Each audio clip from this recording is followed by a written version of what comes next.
Vanakkam, namaste, and blessings to everyone. Jupiter has just conjunct the Galactic Center. Woohoo! I've been waiting for this alignment all year.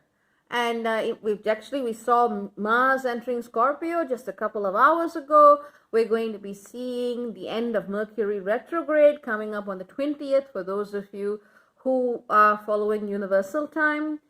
Yeah, there's just a lot to look forward to. And we also have Venus going to conjunct the Galactic Center on the 23rd. It's just a lot's happening, you know.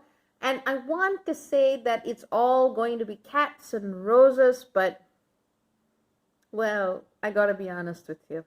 Galactic Center alignments are things where, it's kind of like you have all your ducks lined up in a row, okay? It's not something that happens overnight. All of us, all of the planet walks towards these incredible points of conjunction once every 12 years. And the things that happen around this time have a very profound impact on the planet. So I geeked out quite a bit, and I looked at dates of when the Galactic Center Jupiter conjunction happened, and what happened in those years, and so on and so forth. And I got a whole bunch of data, but I'm just going to boil it down. And it's kind of ridiculous to expect that everything's going to happen on one single moment, on one single day. It's a phase.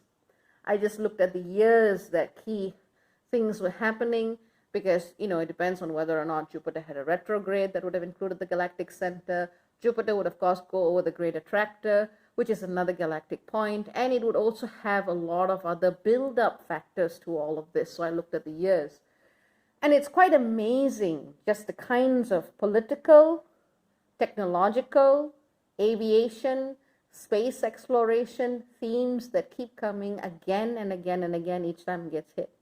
This is just to give you a little sampler. I am heavily condensing a list that I absolutely geeked out about. For example, all right, let's just take England first. Not because England is first, but because it was the first thing that came up in my period of review. 1924, the first ever Labour Prime Minister. 1936, the abdication of King Edward. 1948, and you can bet your bottom dollar that England had something to do with this, the State of Israel was literally created. And we also see other things happening, for example, that very, very much relate to the United States. In 1948, we saw President Harry S. Truman re-elected in a shock victory. We saw the opening of JFK Airport, which was originally called New York's Idlewild Airport. We saw the nation itself divided, or rather in the fear of division, with the intense efforts of the House's Un-American Activities Committee. And they were kind of hunting for communists left, right, and center. In 1960, like I said, JFK won the presidency. America sent its troops to Vietnam. That's a huge change, I would say, or rather a new chapter very much in American politics. And just different things happened each time Jupiter conjuncted the Galactic Center. But the thing that really, really made me sit up, in 1984, Hong Kong, the UK and China agreed that Hong Kong would be reverted back to China in 1997. That was the language given on the website that I was looking at. And the exact day that it happened was when the sun was on the Galactic Center of the same year that Jupiter had just passed over it. So it was a consolidation of this energy. And it is absolutely no surprise that we are seeing the intensification of the Hong Kong protests now. Given the imprinting of the Labour government on the British polity during the time of Jupiter conjunct the Galactic Center, it is absolutely no surprise now to see yet again a moment of political uncertainty and a need for redefining the Labour Party more so than ever. We also see in America, yet again, a division of the nation's psyche with the impeachment trial. I mean, it's already been underway, but certainly with the impeachment trials and many, many, many, many other things that are really trying to help America define what is the soul of its nation, if you can still call it a nation. And that's a question in and of itself. So these are key events that just happen each time this Jupiter Galactic Center alignment comes around. It's interesting to me, in 2007, this is more of a general note, The IPCC publishes its fourth assessment report, having concluded that global climate change is very likely to have a predominantly human cause. The same year, the United Nations General Assembly adopts the Declaration on the Rights of Indigenous People. So, and it's absolutely no surprise to see how these themes are extraordinarily strong this time around with Jupiter again on the Galactic Center. Now, what's also incredible to me is the amount of technological alignments, especially with Apple, that almost exactly coincide with these alignments.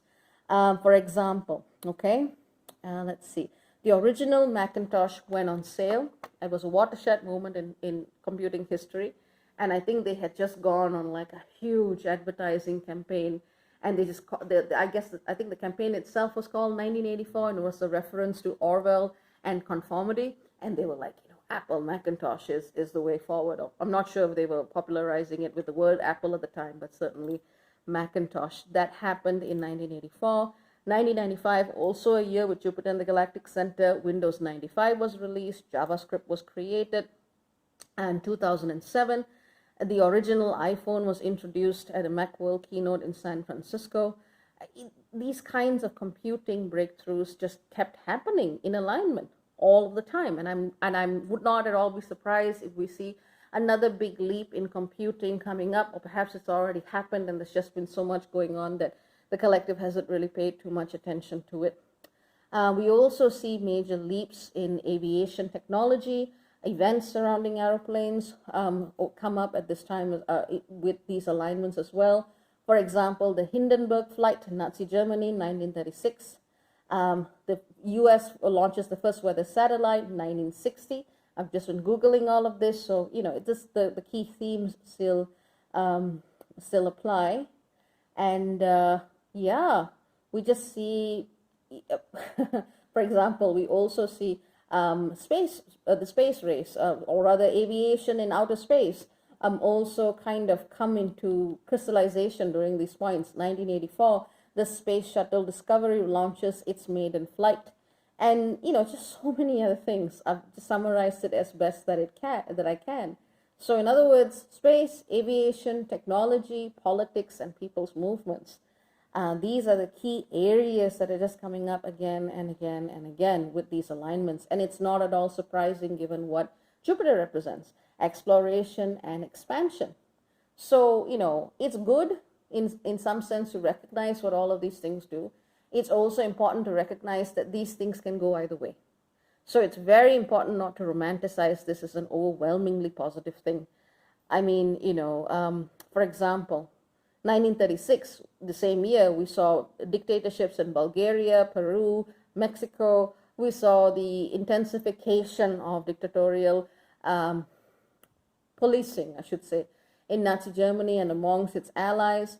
In 1948, now this depends on which side of history you sit, and I'm not going to go into that because, well, people have the right to their own opinions. I just don't need to agree with them. We also saw the controversial creation of the state of Israel, like I said, and I don't need to spell out how that had is still having a huge geopolitical influence on the planet. For 1972, we saw the Munich Olympics terrorist attack. We also saw the Watergate scandal happen at the same time, or rather in the same proximity of Jupiter, the build-up to Jupiter and the Galactic Center. So we do see some negatives happening.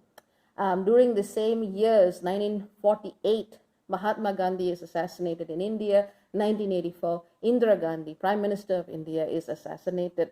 So it's a mixed bag. I can just tell you the areas that this is going to have the most influence on the collective, and by no means am I going to pretend that it's all going to be a positive.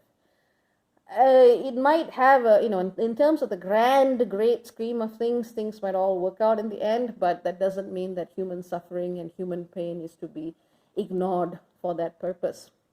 And on top of all of that, the Galactic Center isn't by itself this year. Yes, Jupiter is on it right now. Venus will go on it in about 4 days' time on the 23rd.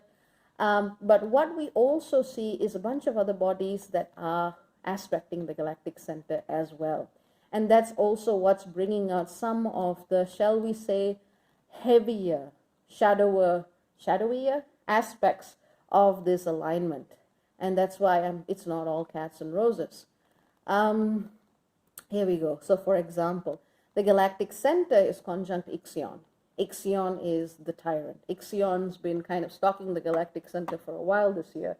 And it is the energy that brings out that vibration of tyranny.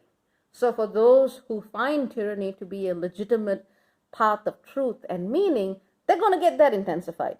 And for those who actually see the resistance to tyranny as a path in and of itself, they're going to follow that path. What the Galactic Center does is that it creates these watershed moments that have a huge impact on the way humanity sees the larger picture, whether it's politics, literally the carving of nation states, whether it's flight, whether it's, views from space.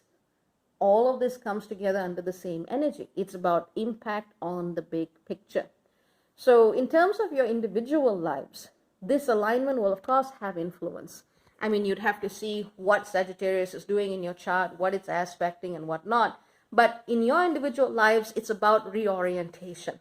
It's about choosing the path of truth that you want to follow. And this year, it's also about choosing a path of truth that does not, ideally, endorse tyranny in any way, shape, or form. So, that's the kind of collective energy we are all processing and working through. So, for those of you who are holding a pure energy of truth and you're feeling a bit of resistance, it might not even be you personally. It's more of a collective energy that is coming through because, like I said, different truths exist. In the mind of a person who decides that their truth has the power to determine another person's reality, whether or not they like it or not, they're not going to think that they're doing anything wrong. They're going to be absolutely convinced of what they're doing. And the Galactic Center also supports these choices. So, in other words, you get to decide what road you're walking on. This is a time where many decisions get crystallized. It's not going to be positive or negative. It's going to be what you choose. And the consequence of that is what all of us are going to have to collectively live with. By all means, speak for your truth. Stand for your truth. Walk a path that leads you to a greater picture of life that is in alignment with that truth. But do consider if your truth comes at the cost of another human being's autonomy. And we're not talking about, oh, you believe this, I am injured by your beliefs. No, we're actually talking about things that say, I have the right to legislate over your body. Or I have the right to choose where you eat, how you dress, who you sleep with, who you marry. That kind of oppression is very much what I'm talking about. So let's all just join together and recognize that everyone has been oppressed by the nation state in very many different ways. But let's also recognize that saying, hey, we are all oppressed is not exactly the same thing as looking into the types of truth that actually challenge these privileges and the types of truth that try to kind of gloss it all over. There's still a lot of structural injustice at play, so do your best to give room and space for truth to emerge in a way that actually embraces those who have been denied access to that, who have been denied the right to speak, who have been denied the right to express themselves in a true and meaningful way. It's very easy to use this energy and say, I'm the most important thing, I am the blessed, blah, blah, blah, blah, blah. And hopefully, I know, hopefully you don't do that. But chances are you're going to know individuals who do. And they've made their choices. But for the rest of us, time to come together and collectively put out a vibration that is so clean, so clear, that the universe has no choice but to manifest it in a good and harmonious way. But that's what I would say. Now, in terms of spiritual practices, rituals, mantras, you know what? What I've been telling people to do is what they feel truly aligned with anyway. This is not the time to be trying something absolutely, utterly new. No, not at all. This is really the time where you need to be settling into yourself, if you can. And just remember, Venus is also coming up on the 23rd. So that's another day for you to be making key relationship decisions, material decisions, business decisions, finance decisions with respect to the truth that you are being called to follow. Remember that Jupiter amplifies everything. It's not a good, it's not a bad, it just means it's going to give you a lot of what it has. Sometimes it'll show you the way, and sometimes it'll create a circumstance where you've got to choose it, and sometimes both. So I would say that's probably what I had to say. Basic psychic protection, defenses at an energetic level would also be useful for those of you who pray at temples. A good time to connect with source frequency, however you choose to do so. Remember that you are in a co-creative relationship in the universe, so you can ask for help, you can ask for support from source, and you can actually allow it to come to you despite whatever density you may be facing and moving through. These are very, very, very important times for all of us. I would say the fate of our future and our planet depends on it. And yeah, we're going to just be seeing more and more of this type of energy in the days to come. What I also want to point out, and this is not by means of a direct, how do I put it, how I should say, a major alignment. Jupiter is also, I believe, Jupiter and the Galactic Center, I believe, are in conjunct Solaris. Solaris is at 27 degrees Cancer, and Solaris is, I liken his energy to a football thug who gets angry, jumps into the stall of the opposite fan group, and then start beating the fans up when his team loses.